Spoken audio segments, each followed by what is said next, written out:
El combate a la corrupción será tratado por una mesa de coordinación, integrada por las autoridades de todas las funciones del Estado y organismos de control. La Corte Constitucional inició la revisión de las 2 nuevas preguntas de consulta popular, remitidas por el gobierno. Desde este miércoles empieza la venta de la nueva gasolina Super Plus, de mejor calidad y potencia. Le contaremos cuánto costará. Momentos de nerviosismo se vivieron en Venezuela tras el desplome de 19 casas debido a las torrenciales lluvias que azotan ese país. No se registran víctimas. Aeropuerto de Guayaquil intensifica sus operaciones ante llegada de más vuelos comerciales con cientos de hinchas brasileños para disfrutar de la final de la Copa Libertadores. ¿Qué tal, amigos? Buenas noches. Empezamos las noticias de este martes en Televistazo. El gobierno creó una nueva mesa de coordinación y diálogo. El presidente Guillermo Lasso convocó este martes a las principales autoridades del Estado para coordinar acciones de lucha contra la corrupción. Al Palacio de Carondelet acudieron 22 autoridades y funcionarios de Estado. Paul Romero con el informe. La reunión fue convocada por el mandatario Guillermo Lasso y se realizó en el Palacio de Carondelet. Acudieron 22 autoridades de Estado, los presidentes de la Asamblea, Virgilio Saquicela, y de la Corte Nacional de Justicia, Iván Saquicela, los titulares del Consejo de Participación Ciudadana, del Consejo Nacional Electoral, el Contralor, los superintendentes. Según el mandatario, se trató de una reunión inédita para coordinar y concertar acciones interinstitucionales para la lucha contra la corrupción. Un plan que nazca de todas las instituciones del Estado, de todas las funciones del Estado, para que tenga mayor peso político en su aplicación en la sociedad ecuatoriana. El presidente de la Asamblea, ahora de oposición al gobierno, pidió superar las diferencias políticas para aportar a la iniciativa del Ejecutivo. Que lo hagamos de manera conjunta va a calar en la conciencia de los ecuatorianos para poder empezar a cambiar esa realidad de ese lastre que es la corrupción.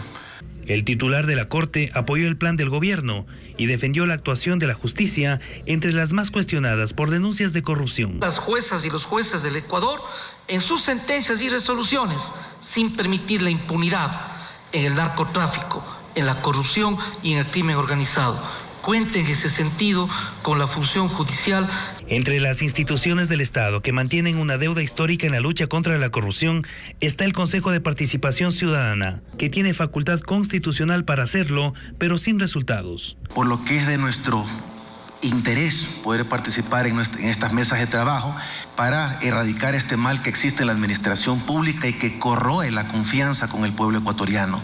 Otras autoridades le pidieron al mandatario recursos para ejecutar acciones. Tenemos que combatir, y ese es el compromiso ciudadano, la corrupción. También las políticas públicas deben ir acompañadas de presupuesto. La reunión duró más de 2 horas y acordaron instalar una mesa interinstitucional. Con el compromiso primero del presidente de la República de convocar en las 2 semanas siguientes a una reunión en la que podamos trabajar los temas que quedarán pendientes. En esta primera cita no se trató ningún caso particular de corrupción. El legislador de Pachacutic, Joel Abad, será investigado por el Comité de Ética de su organización política. Sobre el asambleísta recae una sospecha de haber cobrado diezmos a sus colaboradores. Francisco Garcés sigue el caso y nos cuenta la decisión tomada hoy. Los legisladores de Pachacutic y varios dirigentes nacionales del movimiento se reunieron la mañana de este lunes para escuchar los descargos del asambleísta Joel Abad y tomar una decisión sobre su caso. Abad es cuestionado después de que el portal La Historia filtró 3 audios en los que conversa con sus colaboradores para organizar la entrega de aportes voluntarios del 5% de sus sueldos. Pese a los audios, el legislador negó que haya cobrado diezmos.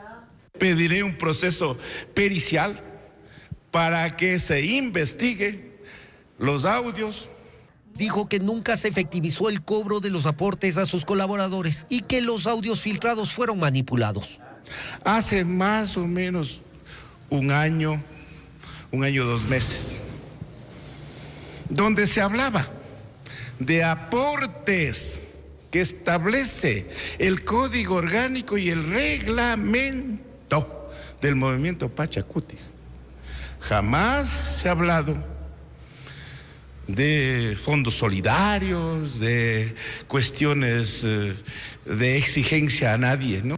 Pese a ello, Pachacutic decidió que Abad sea investigado por el Comité de Ética de la organización. Nosotros no podemos adelantar ningún criterio, hay que esperar las investigaciones pertinentes y en base a eso pues se dará una respuesta. En el proceso, que podría durar 90 días, el comité definirá si Abad cometió una falta disciplinaria o ética y, de ser así, imponerle una sanción. Depende la gravedad de todo y tenemos ya algunos análisis que puede llegar incluso hasta la destitución del asambleísta. No es el único legislador de Pachacuti que tiene problemas por audios filtrados. Del ex coordinador de la bancada, Rafael Lucero, se conoció otro que da a entender que solicitaba dinero a cambio de favores. Lucero explicó que el audio fue manipulado y que las acusaciones en su contra son falsas. Les gusta investigar, investiguen bien, ahí un montaje de voz, nos hemos hecho una serie de análisis, no hay ningún 30, jamás voy a estar ofreciendo, pues no acostumbro a ofrecer nada. Vean, revisen mis cuentas, revisen cuánto debo, revisen a quién debo, revisen todo, y todo lo que está ahí es transparente. Mientras Abad deberá defenderse en Pachacutic, también espera si en la asamblea se presenta una denuncia que le obligará a defenderse también en el Comité de Ética del Legislativo.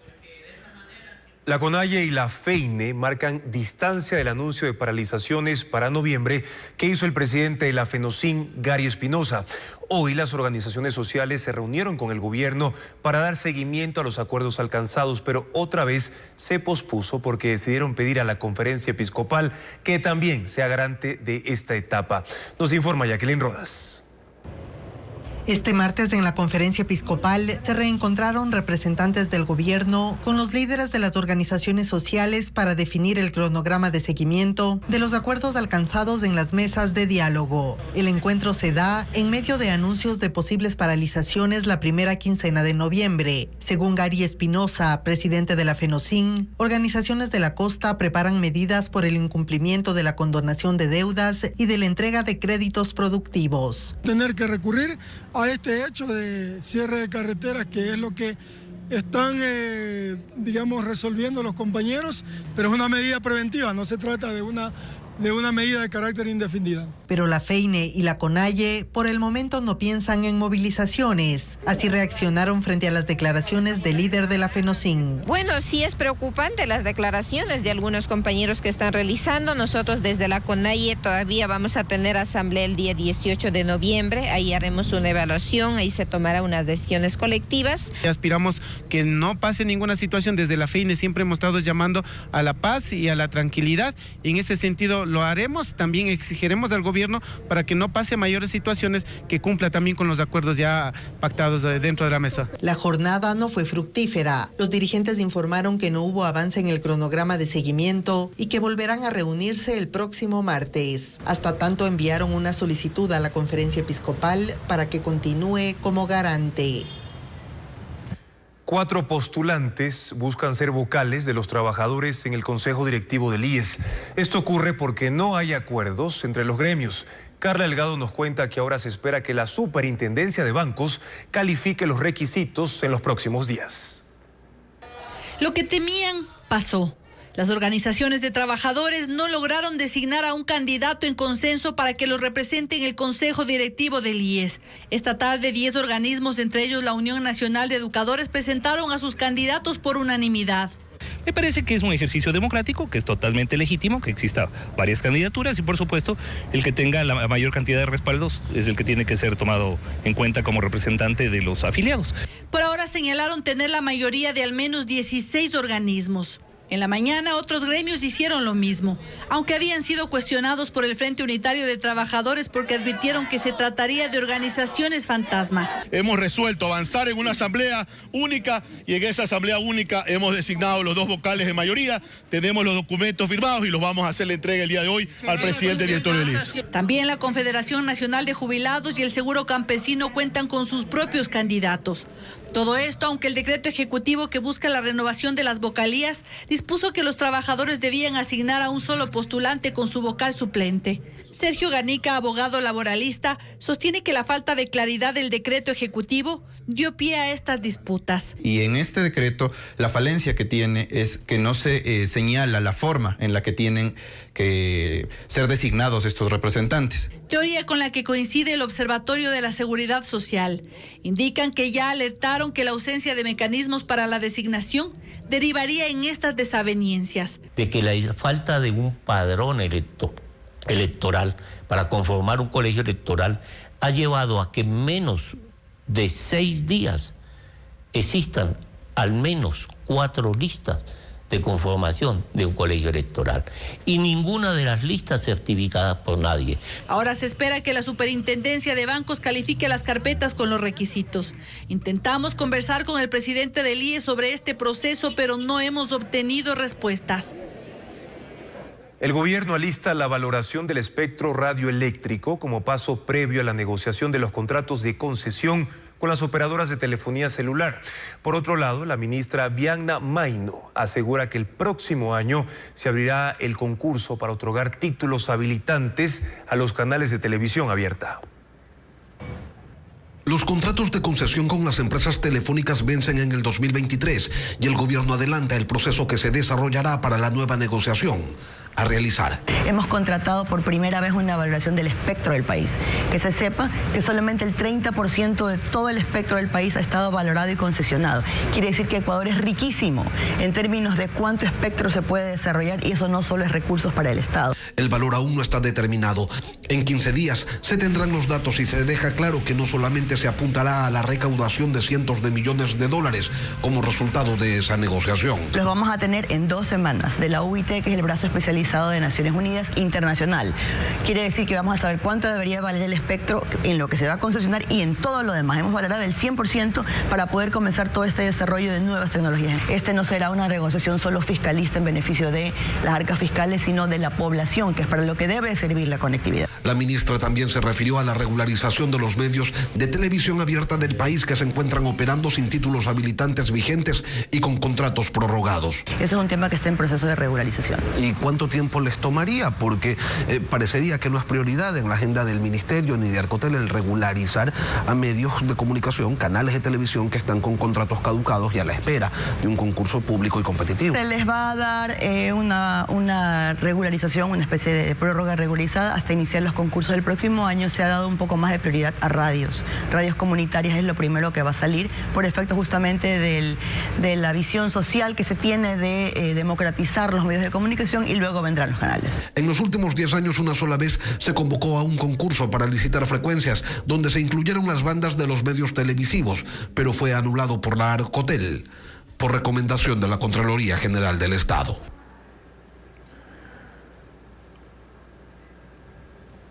Más adelante en Televistazo les contaremos que 6 provincias del país participaron en un simulacro de tsunami y terremoto en las zonas costeras, mientras que otros ciudadanos del cantón Sucre, en Manabí, reclamaron que no habían sido considerados para el suceso.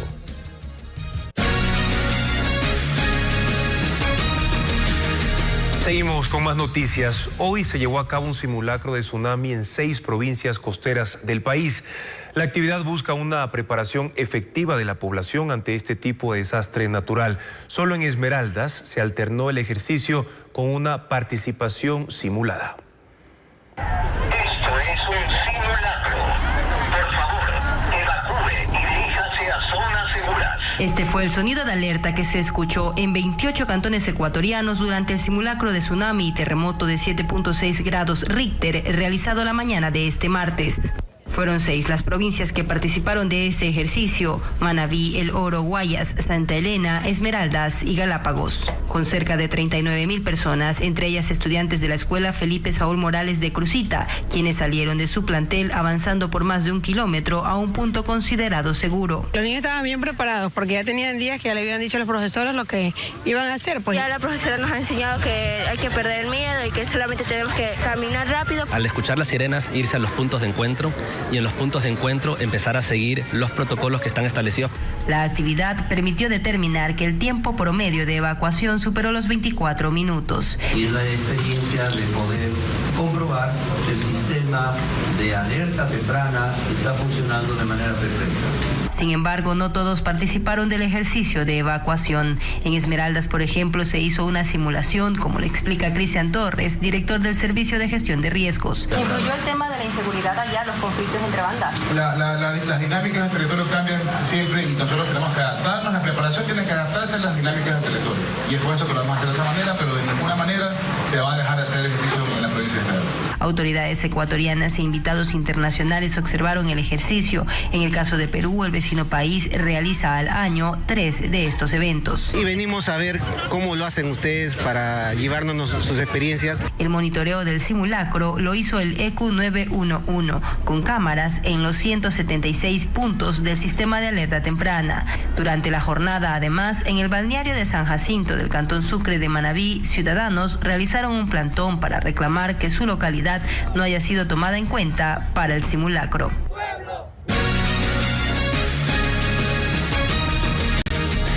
Reos de 4 pabellones habrían originado los incidentes en la penitenciaría del litoral de Guayaquil, donde 1 falleció y 2 resultaron heridos. Hoy continuaron los controles en ese centro en el que solo este mes 14 presos fueron asesinados en riñas. Nos informa Bessie Granja. Brian N. es el reo que falleció por los incidentes de este lunes en la penitenciaría del litoral de Guayaquil.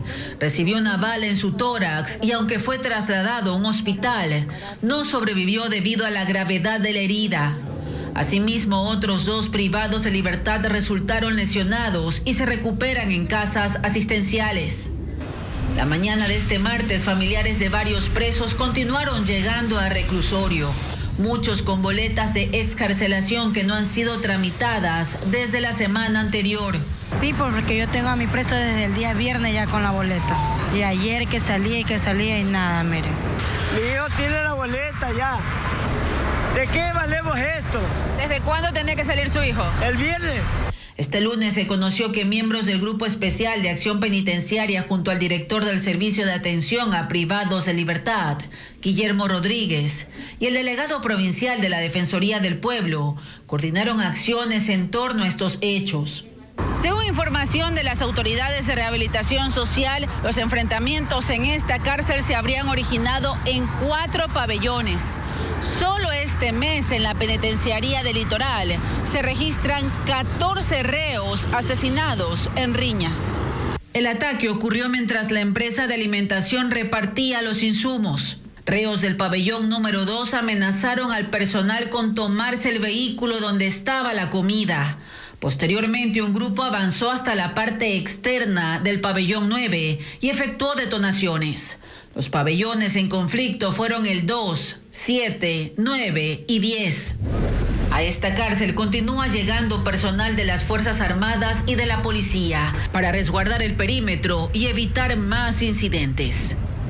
Y hablando de fútbol, las autoridades aeroportuarias confirman que ya no hay cupo en vuelos comerciales, pues todas las aerolíneas están copadas con la llegada de miles de brasileños que vendrán a Guayaquil por la Copa Libertadores.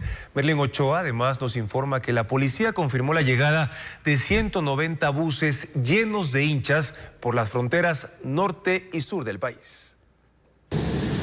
En el aeropuerto José Joaquín de Olmedo se realiza un promedio de 80 operaciones al día. En la mayoría de estos vuelos ahora arriban hinchas brasileños. Pues en esta terminal ya se vive una fiesta de fútbol entre aficionados.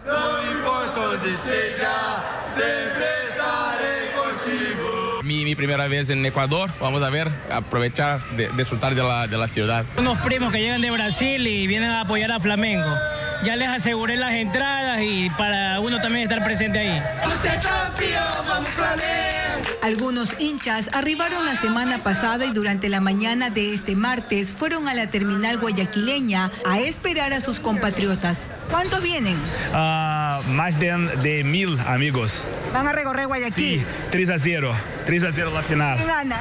Flamengo, 3-0. Fácil, muy fácil. Bienvenido. Muchas gracias. El gerente de la terminal aeroportuaria menciona que han confirmado 100 vuelos entre privados y charters, por lo que se habilitó una plataforma con capacidad para 50 aviones extra. Las aerolíneas nos han manifestado que ya no tienen espacios desde el día jueves, ya no existen espacios disponibles Desde este jueves 27 de octubre, al aeropuerto solo podrá ingresar el viajero con un acompañante. Este día se espera la mayor llegada de extranjeros, por eso se triplicó la seguridad.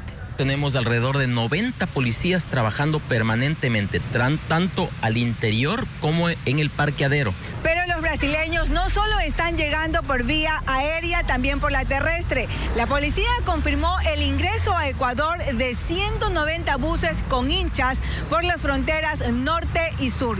Se tiene previsto que el operativo arranque este miércoles. Van a llegar escoltados desde la frontera con Colombia y con la frontera con el Perú, porque vienen por los dos lugares y van a llegar a 2 parques. Los uniformados también estarán en los lugares con mayor afluencia de turistas, por ejemplo el Estadio de Barcelona, donde se jugará la final única. Es el componente de orden público conformado por la unidad de mantenimiento del orden, el personal de la unidad de equitación y remonta y el personal del centro de adiestramiento canino. En total 10.000 policías estarán a cargo de la seguridad antes, durante y después del evento, aunque la cita será este sábado. Desde ya se vive la pasión por el fútbol en la urbe porteña. Y en el mismo tema, vamos con una noticia que sorprende y llenaría de felicidad a cualquier hincha. En un video que se hizo viral en redes sociales, un niño fanático de Flamengo de Brasil recibe de sus padres una noticia que alegró su día. Este sábado, 29 de octubre, vivirá en Guayaquil la final única de Conmebol Libertadores y podrá alentar a su equipo. A continuación, veamos esta hermosa historia.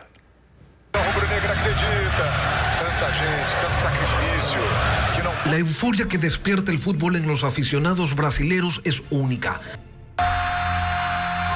Una de las mayores hinchadas del mundo y en especial de ese país es la del Flamengo.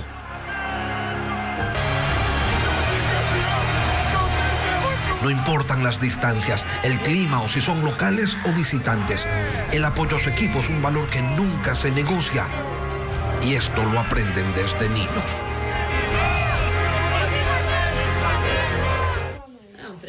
Esta fue la sorpresa que recibió este pequeño aficionado del Flamengo por parte de sus padres.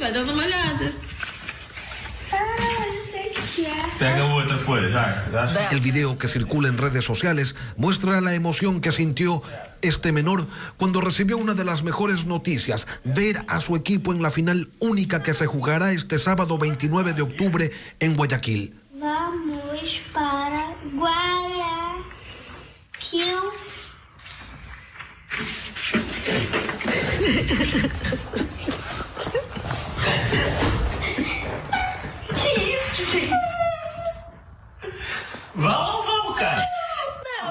Si esa fue su emoción al enterarse de su viaje, imagínense cuál será su reacción si su equipo logra levantar la Copa Libertadores. Señores, aquí está el campeón. Flamengo retorna al mundo internacional. Cambiamos de tema ahora para contarles que una persona falleció y otras resultaron afectadas por una supuesta intoxicación con alcohol adulterado. Las víctimas acudieron a un velorio en un barrio de Santo Domingo de los Áchilas. Con imágenes de nuestro canal aliado Saracay TV, Bessie Granja nos presenta un informe.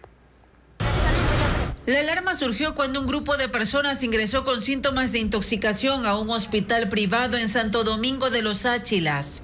Horas antes, los afectados estaban en un velorio. En la noche, 8 pacientes con una intoxicación grave, los 8, por alcohol metílico.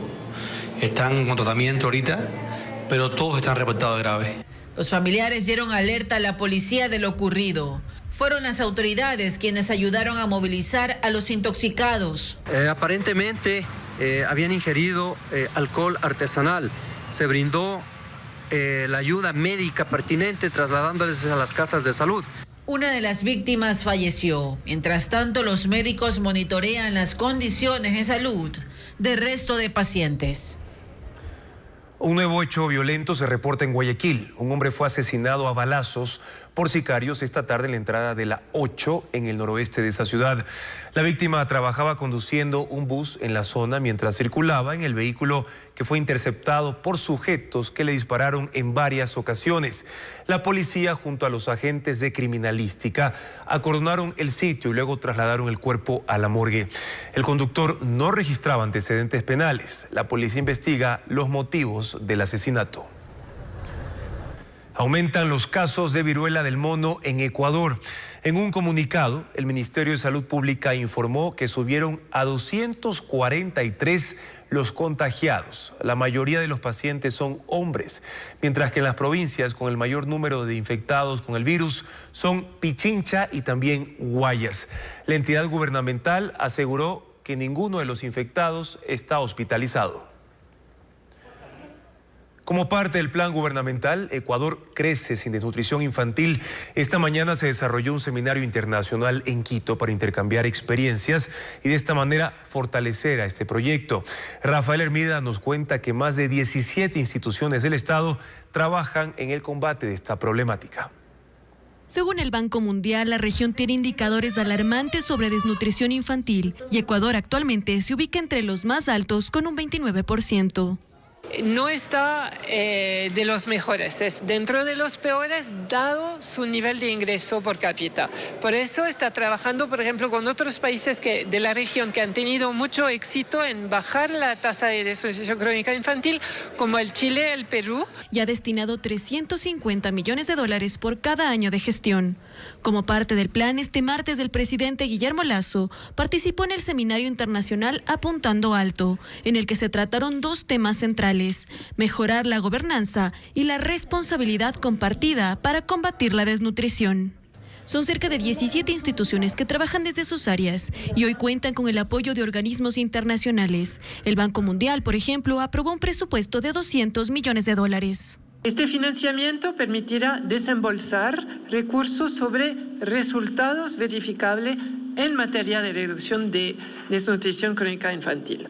Todos enfocados en lo que entendemos precautelar, los primeros 1000 días de los niños, empezando desde el proceso de gestación, los 270 días de gestación del niño y 730 días de vida. En el evento desarrollado en Quito, representantes de otros países compartieron sus experiencias sobre el combate a esta problemática. El objetivo del gobierno ecuatoriano es reducir en 6 puntos la desnutrición crónica en menores de 2 años hasta el 2025.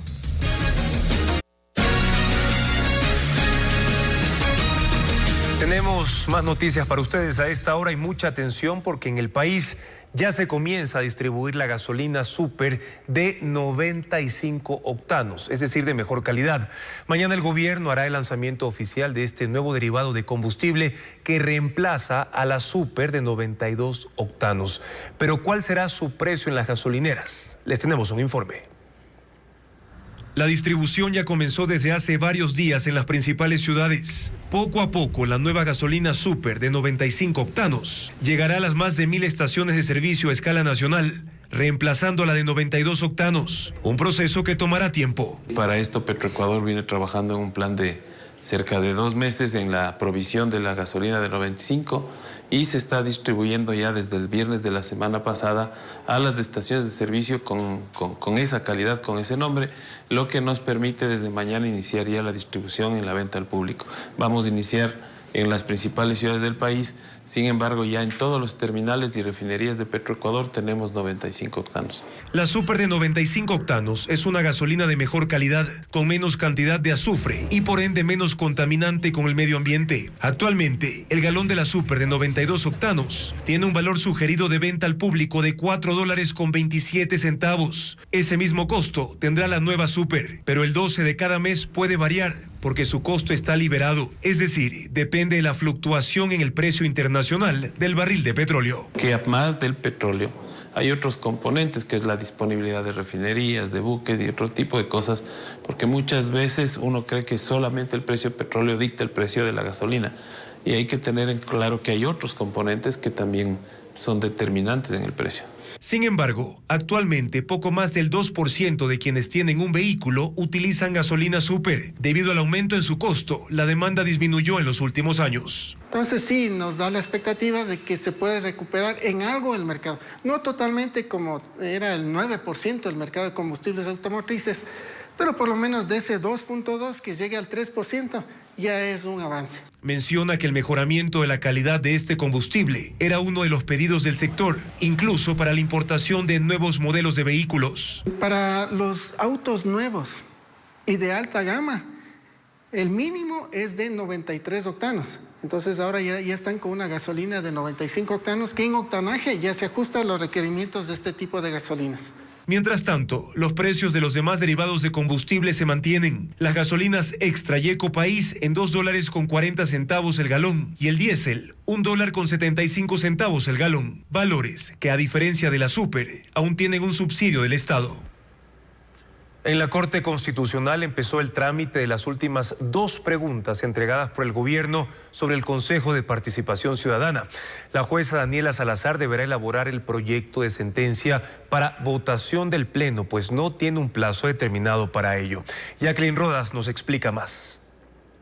La Corte Constitucional ya tramita las 2 últimas preguntas para consulta popular entregadas por el gobierno sobre quitarle al Consejo de Participación la potestad de designar autoridades de control y para que sus integrantes ya no sean elegidos por voto popular, sino por la Asamblea Nacional. El presidente de la República, Guillermo Lasso, y el Consejo Nacional Electoral fueron notificados con el oficio de aboco conocimiento por parte de la jueza Daniela Salazar. Desde este momento, la jueza ya ha comenzado a sustanciar este proceso y evidentemente estará preparando un proyecto de dictamen que pondrá en conocimiento de los jueces de la Corte a efectos de ver cuál sería el camino de reforma constitucional a seguir. Para este procedimiento no existe un tiempo determinado en la Ley Orgánica de Garantías Jurisdiccionales y Control Constitucional, de manera que la Corte Constitucional puede tomarse el tiempo que considere pertinente para este análisis y para este control de constitucionalidad de las 2 preguntas.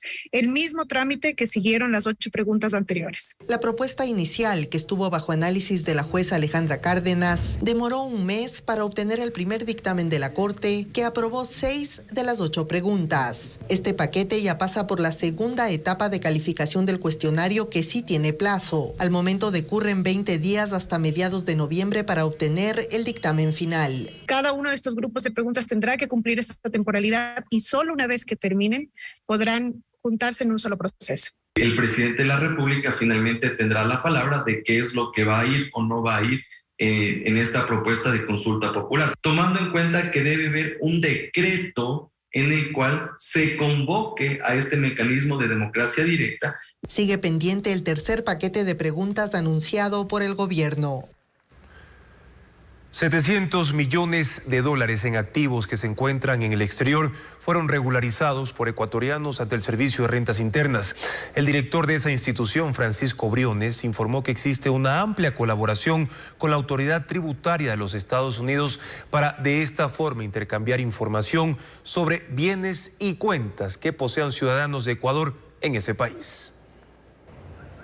Los controles tributarios no solo se realizan dentro del país, el Servicio de Rentas Internas también apunta a los capitales que se encuentran fuera de las fronteras. Estamos promoviendo que las personas que tienen patrimonios, que tienen activos en el exterior, lo declaren al SRI durante este tiempo que nos quedan de aquí hasta el 31 de diciembre, y lo que buscamos es más transparencia fiscal, reducir la evasión, fortalecer los controles y de esta manera poder aumentar la recaudación de impuestos. Hasta el momento se han declarado aproximadamente 700 millones de dólares de activos en el exterior de ecuatorianos, lo cual nos ha significado una recaudación de unos 30 millones. Según el director del Servicio de Rentas Internas, con su similar de Estados Unidos existe una amplia colaboración que impedirá la elusión en el pago de tributos. Tenemos tanta confianza y nos hemos hecho tan cercanos que nos vamos a trasladar información del uno al otro. Y es que Rentas Internas podrá solicitar al IRS, que es la Oficina Tributaria de Estados Unidos, información sobre bienes o cuentas de personas naturales o jurídicas, fundaciones, fideicomisos o fiducias.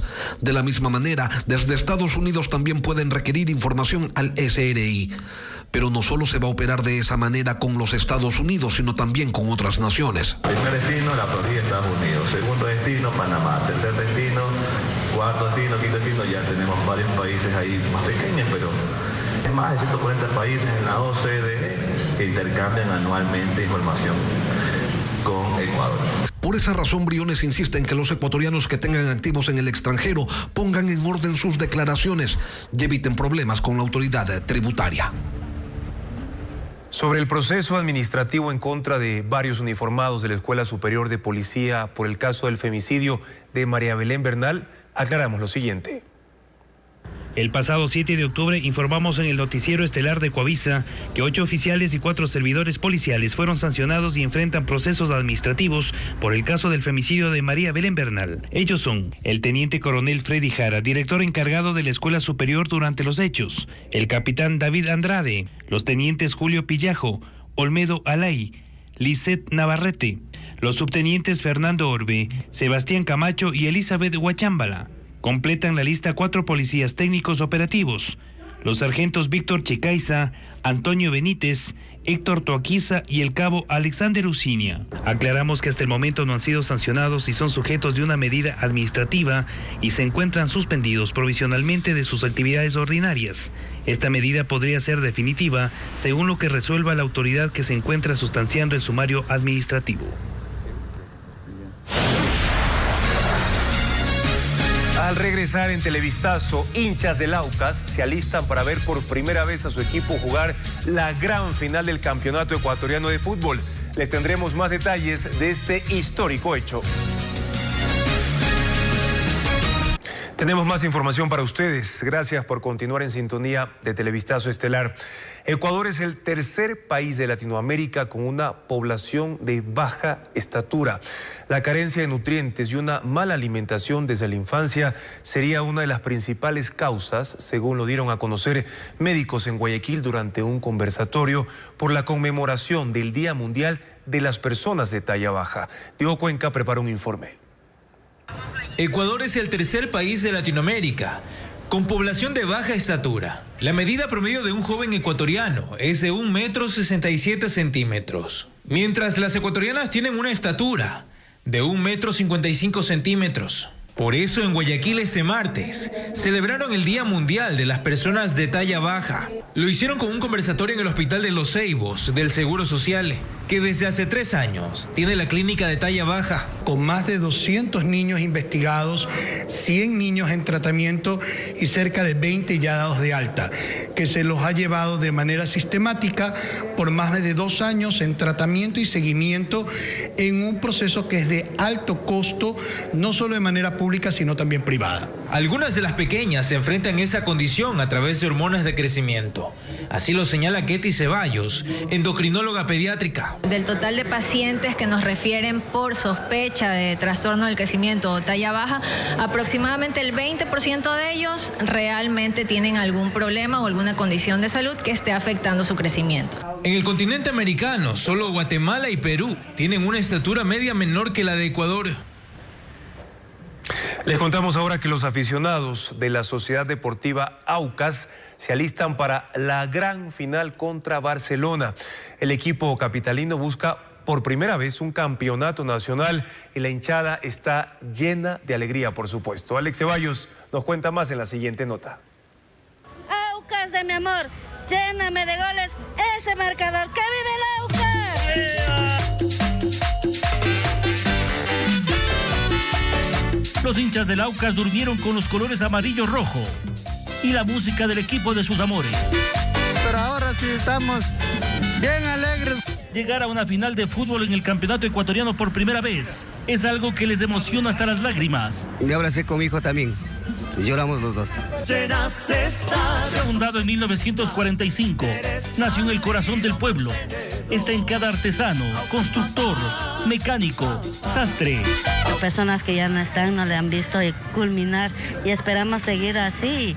En La Magdalena, muchos hinchas del Aucas tienen un ritual preferido. Se trata de un platillo elaborado con carnes de res. Aquí atiende la nieta de uno de los tradicionales utileros del Aucas. Yo crecí con la camiseta del Aucas, mi hermano no está, pero él también es hincha muerte al Aucas. El expresidente del equipo, Ramiro Gordón, se alista para la gran final. Prepara sus recuerdos, sus barras, sus sueños. El Aucas es vida para los auquistas. Él quiere ver a su equipo campeón en el Estadio del Sur. Juega las finales, Dani, en nuestra casa, en nuestro estadio, para alegría de los muchachos, para alegría de los niñez y de la tercera edad. Según los hinchas, el único que cuando juega hace olvidar las penas y henchir los corazones. Esta tarde la Junta Cívica de Guayaquil organizó una ceremonia en el Palacio Municipal. En el evento entregaron el máximo galardón institucional denominado Hijo Ilustre de la ciudad de Guayaquil a nuestro compañero y periodista Alfonso Espinosa de los Monteros, presentador del noticiero Televistazo Estelar, considerado uno de los ciudadanos que enorgullecen al puerto principal con sus capacidades profesionales. Otro de los que recibió el reconocimiento fue Lenin Artieda, presentador del programa de entrevistas Contacto Directo. Lenin también fue considerado uno de los hombres de honor que enorgullece a Guayaquil con su destacada trayectoria periodística. En total, 23 ciudadanos fueron condecorados. Felicitaciones a nuestros queridos compañeros. Al menos 50 voluntarios colaboran en el albergue San Juan de Dios en Quito. Uno de los programas se denomina Mensajeros de la Noche, que brinda alimentación a personas que buscan refugio en la calle. Muchos son migrantes, pero también hay otras personas que son víctimas de las drogas. Emilia Endara nos tiene esta crónica. 100 raciones listas para ser entregadas, cobijas y también mascarillas para brindar a los habitantes de calle. Voluntarios y representantes de la Orden Hospitalaria de San Juan de Dios se preparan para esta misión. Esta es una misión icónica que tiene la Orden de San Juan de Dios en el mundo. A través de esta misión llegamos con un alimento a las personas habitantes de calle, a las personas que más lo necesitan. Inicia el recorrido en el centro sur de la ciudad. Las calles se ven desoladas, pero hay lugares que refugian a quienes viven sin un techo. Sitios donde uno no pensaría buscar a un ser humano. Nos estamos acercando a los basureros porque por lo general la gente de calle busca alimentos en la basura y otras personas también se han encontrado dentro de los cubetos de basura. Entonces estamos tratando de identificar en esa parte del sur de la ciudad en donde podemos encontrar a personas de calle que necesiten alimento para que no estén buscando en medio de los desechos. Continuamos nuestro trayecto cerca del río Machángara, en el centro sur de la ciudad. Debajo de este puente, una casa improvisada. ¿Ah? Por aquí, sí. A ver. ¿Puede venir por acá? Y más adelante, una jauría protege a quienes decidieron construir un refugio entre los matorrales. Hoy estos dos hombres compartirán su plato de comida con sus animales. La noche también devela lo difícil que es sacar adelante a una familia. Esta madre y sus hijas agradecen porque hoy podrán alimentarse. Una bendición, la mano que no trae, diga, porque es un alimento y es un gusto comer y llevarlo en la boca para alimentarnos. Nosotros como personas tenemos esa obligación moral de poder acercarnos, ir al encuentro, darles ese saludo. Pero también la calle esconde un gran enemigo, la drogadicción. Las puertas y arcos de estas edificaciones patrimoniales se han convertido en la casa de varias personas refugiadas en la adicción. La calle es bien dura. No todos podemos vivir en una calle. Yo he querido cambiar muchas veces, pero no hay un apoyo en sí. Son los rostros de quienes a falta de un techo han tenido que sobrevivir en la calle, a la espera de una mano solidaria que por una noche cambie su realidad.